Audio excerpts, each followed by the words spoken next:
Assalamualaikum warahmatullahi wabarakatuh. Waalaikumsalam warahmatullahi.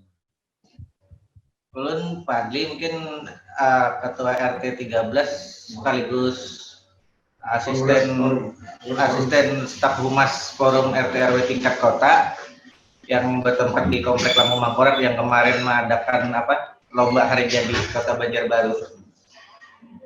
Jadi permasalahan yang ulun hadapi ini Pak, karena kami sifatnya komplek dan semua penduduknya atau warganya hampir pendatang, KTP-nya itu masih banyak luar.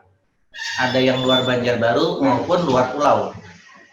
Nah itu kalau masalah bantuan ini gimana? Masalahnya yang kabar yang beredar di masyarakat ini, bantuan presiden semua warga dapat. Itu yang ulun agak-agak kesulitan untuk menjelaskan ke warganya. Padahal kan istilahnya kayak kata sampean tadi, apabila memang masih ada aset atau tergolong mampu, mungkin tidak didata. Cuma untuk yang warga tidak mampu aja yang didata. Nah, tapi pemikiran warga dan isu yang berkembang, pokoknya kalau penduduk Kota Banjarbaru semuanya pasti dapat. Itu ulun yang sangat bingung menjelaskannya. Dan untuk yang KTP luar ini bagaimana juga? Ada yang KTP luar tapi kondisi ekonominya juga sekarang turun drastis lantaran dirumahkan. Banyak yang mau oper kredit rumah karena tidak mampu lagi. Jadi bagaimana kira-kira solusinya untuk sampai itu aja yang ulun pertanyakan. Salah hilap mohon maaf. Assalamualaikum warahmatullahi wabarakatuh. Waalaikumsalam warahmatullahi wabarakatuh. Baik Pak Padli, ulun jawab nih. Yang pertama bahwa yang bantuan tidak seluruh masyarakat itu menerima bantuan. Ada kriterianya, ada indikatornya. Misalnya bantuan PKH, itu ada beberapa indikator. Nah, keluarga penerima PKH ada berapa? Kemudian ada keluarga yang terdata di kementerian, itu untuk penerima bantuan pangan non tunai. Kemudian kita kemarin diminta oleh Kementerian Sosial untuk Banjarbaru diberikan pagu 11.003. Tetapi itu harus by name, by address, dan tidak boleh tertumpang dengan data sebelumnya, yaitu data PKH, bukan penerima PKH, bukan penerima bantuan pangan non tunai, bukan penerima KKS.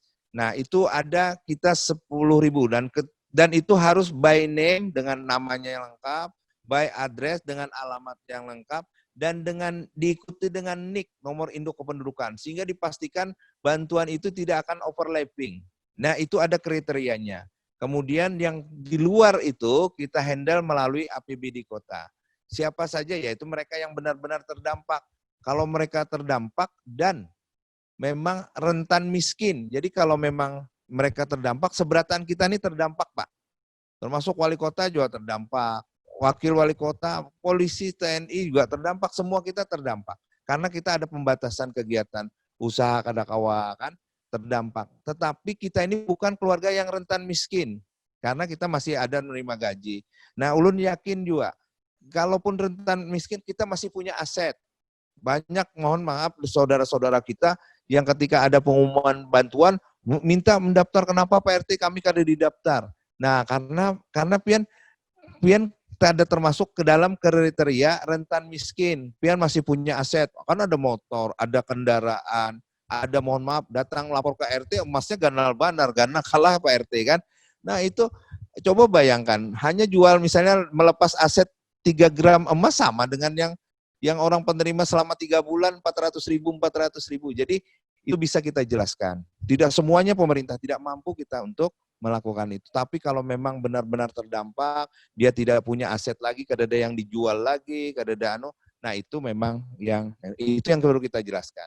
Lalu terhadap KTP luar Pak, jadi itulah kenapa sulitnya, karena penerima bantuan itu harus punya NIK, nomor induk kependudukan.